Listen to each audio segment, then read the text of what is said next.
O programa a seguir é uma produção independente. Seu conteúdo é de total responsabilidade de seus idealizadores.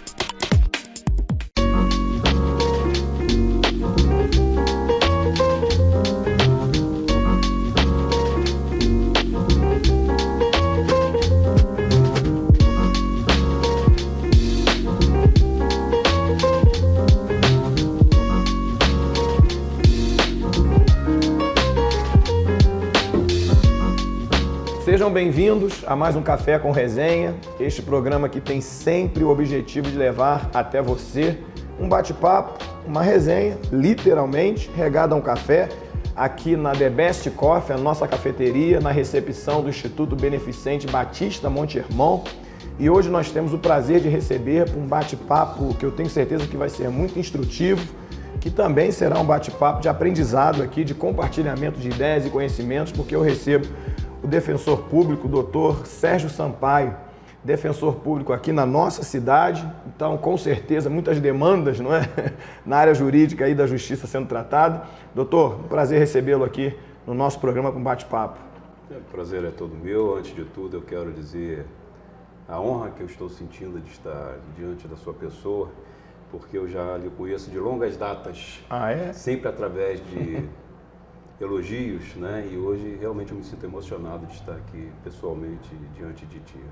Obrigado pelo convite. Então é recíproco. Diante de um eminente interesse seu de vir, não é, a qualquer cargo aí, se ingressar na vida pública, o senhor sabe que a cidade ela passou por algumas experiências, não é, de pessoas que não vieram com uma história política e fizeram alguma passagem de uma área, medicina, seja lá qual for, para a política, ou mesmo para a iniciativa privada. E passaram para a política. É outro enfrentamento que o senhor também vai ter. Quando o senhor tiver que enfrentar, agora para não ser prolixo, pontualmente essa questão, pontualmente, o senhor teria uma resposta para dar? Não sei se o senhor entendeu bem. A cidade tem experiências, já teve experiências recentes de pessoas que foram candidatas a cargos que saíram da vida privada para a vida pública. E essa referência para a cidade ela não é muito boa. Tanto é que na última eleição ficou bem dividido. Um político experiente, conhecido, e um novo, como é chamado, né? O novo. E a cidade ficou bem dividida. Como é que o senhor vai se posicionar diante disso? Bom, na verdade, eu não poderia me comparar em relação aos anteriores, né? Nós bem sabemos que nos últimos anos a cidade foi muito maltratada, seja pela má-fé de quem passou ou por inexperiência de administração pública, né?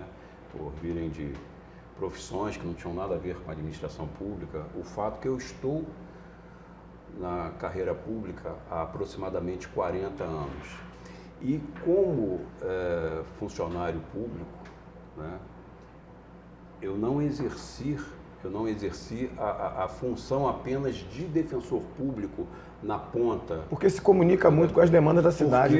Porque, por exemplo, eu dentro da Defensoria Pública, eu já exerci cargos de administração geral. Sim. Né? Eu já comandei aproximadamente 4.000 a 6.000 pessoas dentro da Defensoria Pública. Eu era responsável pela administração geral de finanças e de pessoal da Defensoria Pública. Eu tenho cursos, N cursos relacionados à administração pública, a gerenciamento de cidades, né? E isso me faz crer que, por si só, já me deixa acima dessas outras pessoas que passaram pelo cargo de prefeito, por exemplo, aqui na cidade. E pelo que eu vejo hoje, né, pelo quadro que se avizinha, boa parte dos pré-candidatos, né, que vêm se mostrando aí como intencionados ao cargo de prefeito, por exemplo, são praticamente os mesmos que já passaram anteriormente, que foi um desastre para a cidade, né? E eu não vejo a minha eventual intenção de vir candidato como um problema nesse sentido. Nesse sentido. Porque eu já tenho essa experiência, né, de administração pública nesses 40 anos que eu tenho como servidor do Estado do Rio de Janeiro.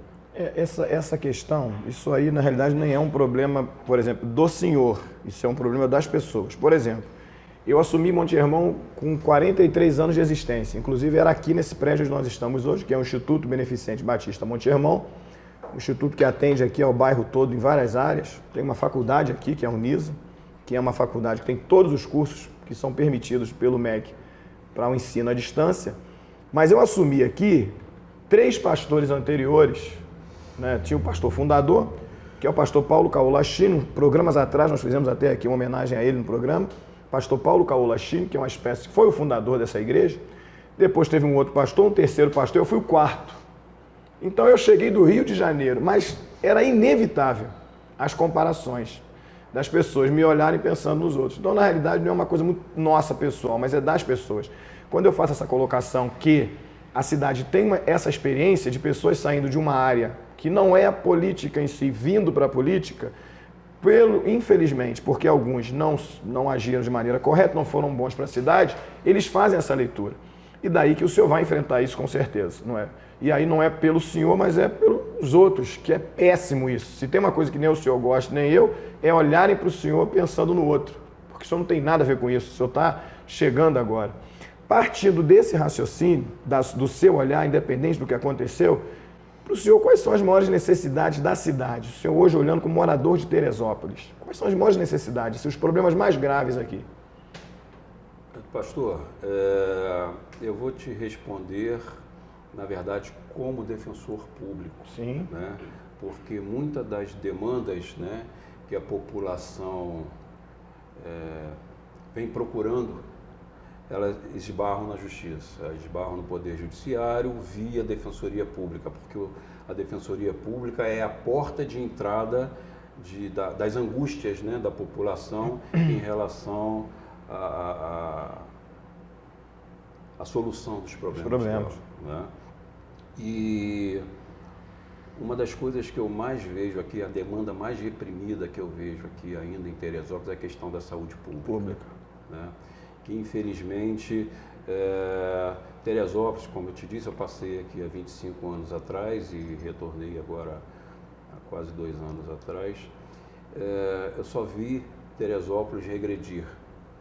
Nesses 25 anos, Teresópolis ele só vai indo para trás, não caminha para frente. Se pelo menos tivesse estagnado, parado, estancado, né, esses problemas não, mas esses problemas, dia a dia, eles vêm aumentando. E a maior demanda que eu vejo aqui, a maior angústia das pessoas é em relação à questão da saúde pública. Né? Nós temos uma UPA muito mal estruturada, né? O atual prefeito, infelizmente, modificou o modus operandi hoje das pessoas serem atendidas pela rede pública. Existe, digamos assim, uma demanda reprimida via UPA, porque hoje você, se passar mal, primeiro você tem que ir pela UPA, e a UPA é que vai decidir se você tem que ser internado num dos dois hospitais públicos da cidade, que na verdade nem públicos são particulares, existe ali uma pequena fração destinada ao SUS, consequentemente e que o senhor deve ser sempre procurado, não é, para entrar com medidas judiciais, muito, para conseguir internação, não é? Atualmente não, porque na verdade, isso até coisa de 1 ano atrás, eu estava no setor da Defensoria Pública que eu ingressava com esse tipo de ação. Hoje eu atuo na área de família, né? Eu trabalho na vara de família. Mas, enquanto eu estava lá, era o carro-chefe, digamos assim, das ações judiciais que a Defensoria ingressava, era em relação à saúde pública. O senhor teria ideia ou uma opinião com relação, qual seria uma medida possível para amenizar isso? Esse problema que nós temos aqui de saúde, que é grave e que já é antigo. Na realidade, não é daqui, né? O estado todo convive com isso, vários outros municípios convivem, mas Teresópolis sofre muito. O senhor teria uma medida, o senhor, na sua opinião, poderia ser feito? Na verdade, eu creio que o senhor veio para Teresópolis em 2011. 2011. Né?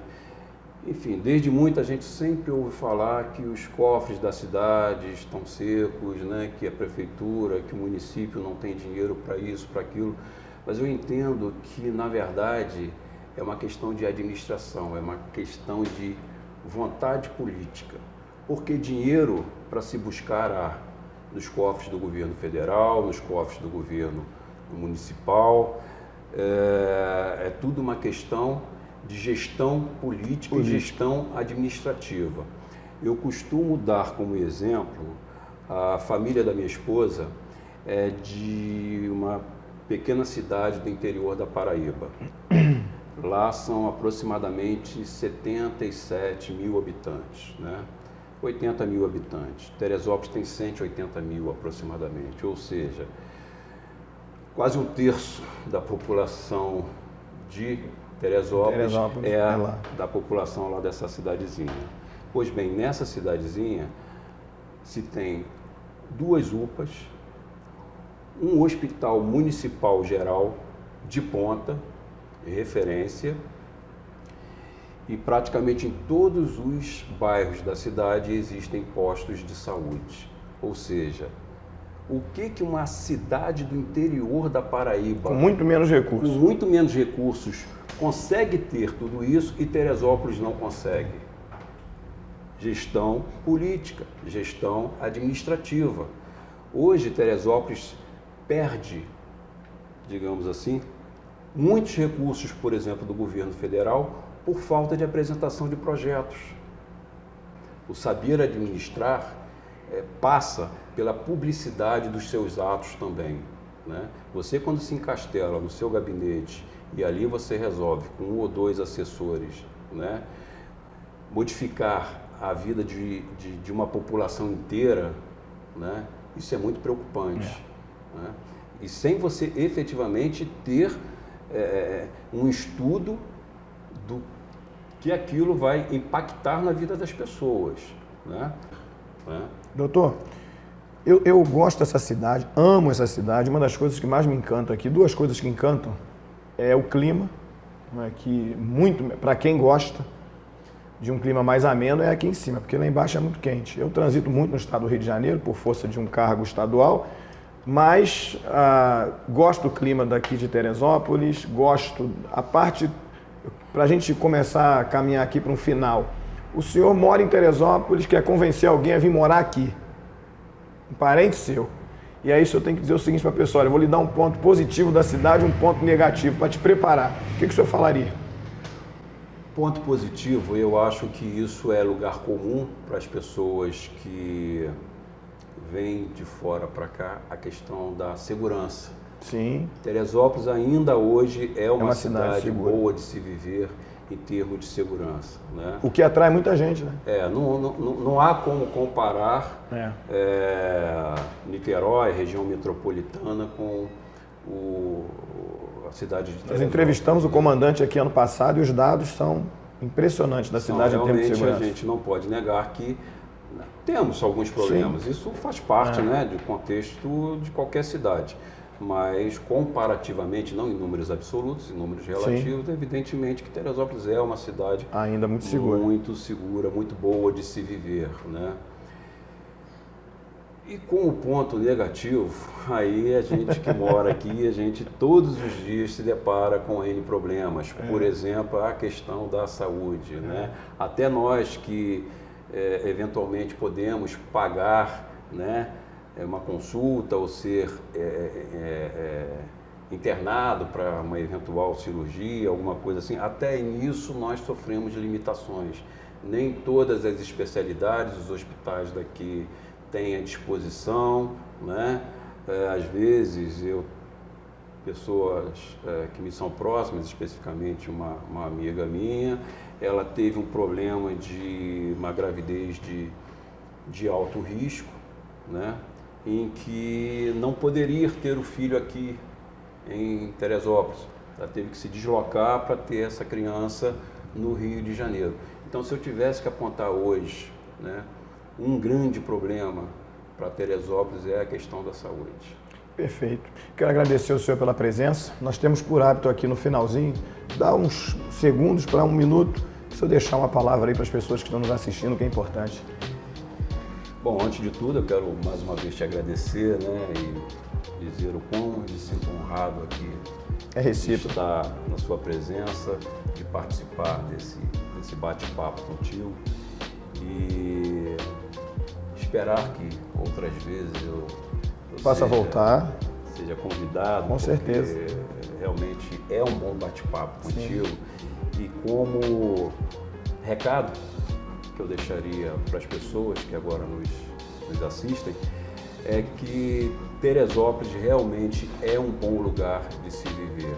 Se eventualmente nós tivemos ou ainda temos administradores que não estão à altura do que Teresópolis merece, reflitam nas próximas eleições que estão vindo aí.